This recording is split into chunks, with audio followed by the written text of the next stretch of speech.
से महारानी दुर्गावती जी का बलिदान दिवस हम सभी मनाने के लिए यहाँ पे इकट्ठा हुए हैं। जितने भी सिवान से दूर दूर से लोग यहाँ इकट्ठा हुए हैं, हमारे स्वजाति बंधु, उन सभी को एक बार गढ़ा गढ़ा सेवा जोहार। देखिए, महारानी दुर्गावती जी का नाम महारानी ऐसे ही नहीं पड़ा, उसके लिए इन्होंने बहुत बड़ा त्याग बलिदान दी है। अपने राज्य की रक्षा करने के लिए मुगलों से बहुत लगातार कई दिनों तक युद्ध करती रहे। उन्होंने क्या किया, मैं क्या कर रही हूं। हमारे समाज को उनसे सीखना चाहिए कि मेरे समाज की मां मर गई लेकिन किसी के सामने झुकना पसंद नहीं किया और उन्होंने शेरनी का काम किया गोंडवाना की महारानी दुर्गावती ने।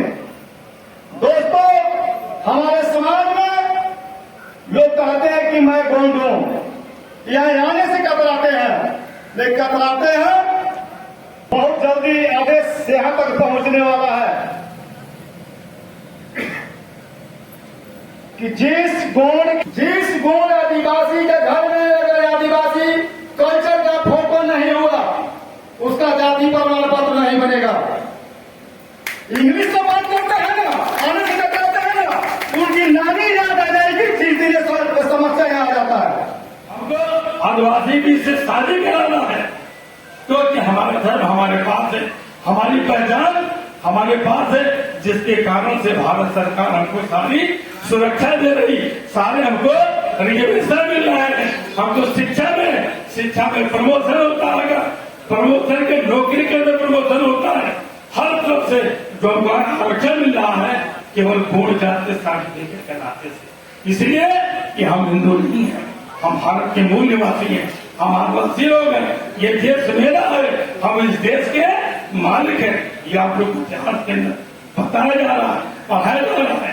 आप लोग माता बहनों से, अपने भाइयों से इस शुभ अवसर में आज मैं कहूंगा कि आने वाले समय के अंदर बड़ा देव की पूजा करना, साल में 2 बार या 1 बार अपने घर में प्रवेश कराना है, तो अपने बनवाना के पंडित जी को बुलाइए, आएंगे और करेंगे। हम लोग किसी बाहरी आदमी से शादी विवाह और ये पूजा पाठ नहीं कराते, यही मेरी पहचान है। और इस पहचान को बरकरार रखने के लिए आप लोग को त्याग करना पड़ेगा, तपस्या करना पड़ेगा। साहब से कहा कि हमारी भी नौकरी खतरे में है, कब इंक्वायरी हो जाएगा हमारी नौकरी चली जाएगी। बहुत से लोगों आपको मालूम होगा, यही सीमान जिला के टिकरी गांव है, जहाँ अजय नाम का लड़का रेलवे में मोगर साहब ने दिया था, इंजीनियर का काम करता था, उसका इंक्वायरी आया, लिख दिया कि एफआईआर ने उसको उस नौकरी से उसको हमने मदद किया, हाई कोर्ट में केस करवाया, इलाहाबाद में ठीक चल रहा था।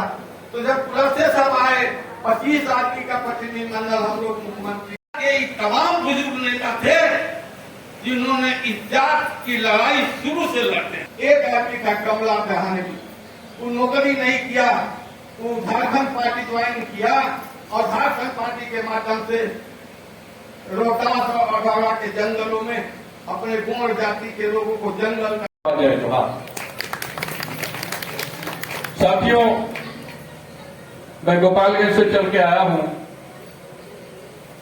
फेसबुक व्हाट्सएप से पता लगा कि यहां पर भी कार्यक्रम और मैरवा में भी है, तो मैं मैरवा भी गया था। थोड़ी सी जाम में गाड़ी मेरी पीछे हो गई तो मैं तरवारा तक चला गया, तो फिर पीछे आया बालकुमार भाई से पूछ करके आप लोगों से मिलने का सौभाग्य हुआ। आज के इस बलिदान दिवस के अवसर पर हमारे पूर्व वक्ताओं के विचारों से मैं अपनी बातों को संबद्ध करते हुए मैं बहुत उनके जीवन पर बात नहीं कहूंगा।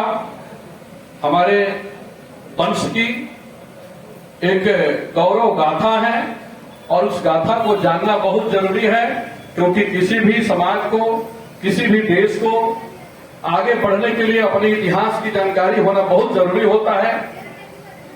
तो अपने इतिहास को जानते हुए हमें आगे बढ़ना होगा और हमारे बालकुंवर जी बोल रहे थे शिक्षा पर। रियल में शिक्षा पर सभी को जोर देना होगा, क्योंकि शिक्षा वो शेरनी का दूध है, जो पिएगा वो दहाड़ेगा, जो नहीं पिएगा वो कुछ नहीं कर सकता। आने वाला समय जो हम लोग जिस युग में जी रहे हैं, यह युग परिवर्तन हो गया, क्योंकि पहले सड़कों पर टमटम चला करता था, अब टमटम नहीं दिखाई दे रहा। बच्चियों से